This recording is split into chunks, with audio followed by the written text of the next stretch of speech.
This news headline is brought to you by SA Times. दूसरों के हक की आजादी दबाने वाली कौम को यौम आजादी मनाने का हक नहीं, बुजुर्ग हुर्रियत रहनुमा सैयद अली गिलानी का पैगाम। मिसाल मलिक कहती हैं, भारत निहत्ते कश्मीरियों से आजादी का हक छीनकर आजादी का जश्न मना रहा है। कश्मीरी अपने हक के खुद इरादियत के हुसूल की जंग जारी रखेंगे।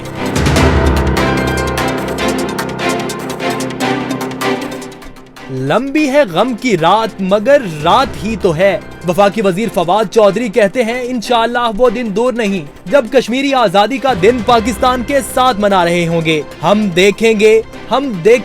मोदी और आरएसएस की शिद्दत पसंद क़यादत ने भारत को जकड़ रखा है। नून लीग ने पूरे मुल्क से पथराव ग्रुप इकट्ठा किया। वफाकी वजीर शेख रशीद कहते हैं, मरियम नवाज ने 200 एकड़ जमीन का जवाब तो नहीं दिया, लेकिन लगता है अपने चचा शहबाज शरीफ को भी कहीं पहुंचाना चाहती हैं। शरीफ खानदान वाले पेशी पर भी ऐसे जाते हैं जैसे किला फतह करने जा रहे हैं। मौलाना फजलुर रहमान को जागते रहने का इशारा दे दिया। एहतसाब अदालत इस्लामाबाद ने आसिफ जरदारी समेत 13 मुल्जिमान की चार्जशीट जारी कर दी। आसिफ जरदारी ने फ्रॉड के जरिए नेशनल बैंक से कर्ज का मंसूबा बनाया। पार्क लेन कंपनी रेफरेंस में 17 सफात की चार्जशीट जारी की गई। शराब लाइसेंस केस वजीर आला पंजाब से पूछे गए सवालात मंजरे आम पर आ गए। उस्मान बुज़दार से तनख्वाह, बाकी आमदन के जराए और जायदाद से मुतालिक सवाल किए गए। गैस, बिजली, टेलीफोन, मोबाइल फोन के बिल, मुलाजिमीन की तफसीलात भी तलब, कौन से असासे खरीदे, कौन से तोहफे में मिले, फैमिली मेंबर्स की जायदाद से मुतालिक भी सवालात। ब्लू इकोनॉमी पॉलिसी तश्कील देने पर वजारत मैरीटाइम सिक्योरिटी को मुबारकबाद। वजीर आजम का ट्वीट। इमरान खान ने कहा, बहरी जहाज के शोबे को नई जिंदगी देने के लिए तश्कील दी गई पॉलिसी मैरीटाइम से मुंसलिक अफराद के लिए रोजगार के मौके पैदा करेगी।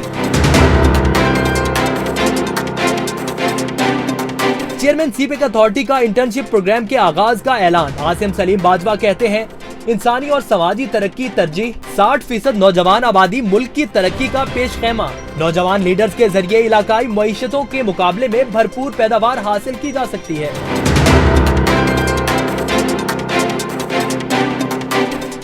आर्मी चीफ और बिल गेट्स में टेलीफोनिक राब्ता। DGISPR के मुताबिक कोरोना से निमटने की हिकमत अमली, पोलियो मुहिम बहाली पर गुफ्तगू। बिल गेट्स ने कोरोना पर काबू पाने की पाकिस्तान की कामयाब हिकमत अमली को सराहा। जनरल कमर जावेद बाजवा ने कहा, इंसदादे पोलियो मुहिम कौमी कॉज है। लाहौर में 16 माह की हूर फातिमा का पोलियो टेस्ट मुस्बत आ गया। रवां बरस लाहौर में पोलियो केसेस की तादाद 2, पंजाब में 6 हो गई। डिप्टी डिस्ट्रिक्ट हेल्थ ऑफिसर का कहना है, वैक्सीन के बावजूद टेस्ट मुस्बत आना हैरान कुन है। पाकिस्तान में कोरोना से मजीद 9 अफराद जाँ बहक, तादाद 6161 हो गई। 24 घंटे के दौरान 730 नए केसेस रिपोर्ट। मरीजों की मजमूई तादाद 2,88,047 तक जा पहुंची। 2,65,624 मरीज सेहतियाब। दुनिया भर में कोरोना से 7,63,353 अफराद हलाक, 2,03,54,689 मुतासिर, 1,41,47,925 सेहतियाब हो चुके। अमेरिका में 1,71,535, ब्राजील में 1,06,571 अफराद हलाक, भारत में 49,000 से जायद, रूस में 15,498 अमवात। अदाकारा सबा कमर और बिलाल सईद की अबूरी जमानत मंजूर। सेशन कोर्ट लाहौर ने 50-50 हजार मुचलकों के एवज दरख्वास्त जमानत मंजूर की। बेकसूर है, मस्जिद वजीर खान में कोई गाना शूट नहीं किया। दरख्वास्त गुजार का मौकिफ। समात 25 अगस्त तक मुलतवी। और लाहौर समेत पंजाब के कई शहरों में आज बारिश का इम्कान। महकमा मौसमियात के मुताबिक कराची में मानसून का 5वां स्पेल एंट्री देने को तैयार।